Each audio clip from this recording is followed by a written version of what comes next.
केन्द्रमंत्री धर्मेन्द्र प्रधान संबलपुर बासभवन में संबलपुर जिलापाल महानगर निगम कमिशनर डीआईजी एसपी तथा वरिष्ठ अधिकारी विभिन्न विषय में समीक्षा कर वर्षा दिन पूर्व संबलपुर में ड्रेनेज स्वच्छता उपर प्रस्तुति कौन ता उपर अधिकारी को पचारि संबलपुर सहर में जेतिकी स्वच्छता रहा कथा रहू नथिबारु क्रियान्वयन केन्द्रमंत्री जोर देइछन्ति।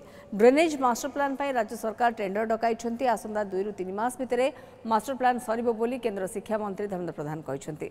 स्वच्छ पीवा पानी रास्ता स्ट्रीट लाइट उपर जोर दिया जायछि। संबलपुर को आधुनिक स्वच्छ सहर करने काम आरंभ होइथिबा से कहते। शीतल षष्ठी पर खाद्य पदार्थरू संबलपुर में जंडिस व्यापी ताहा एबे नियंत्रण रहिछि बोली धर्मेन्द्र प्रधान कहते।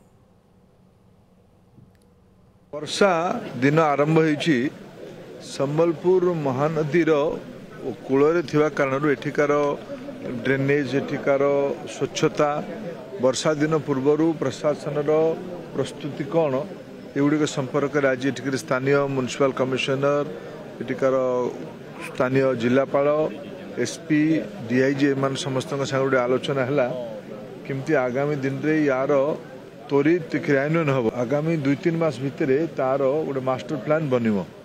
वर्षा दिन समय भी ड्रेनेज समस्या गुड़िक आहरी सामना को आसो कौन कौन कौटी बटल लिंक अच्छी कौटी मिसिंग लिंक अच्छी गुड़िक भी ता भितर जना पड़ो से गुड़िक भी योजनार परिसरभुक्त करा जाय पारे।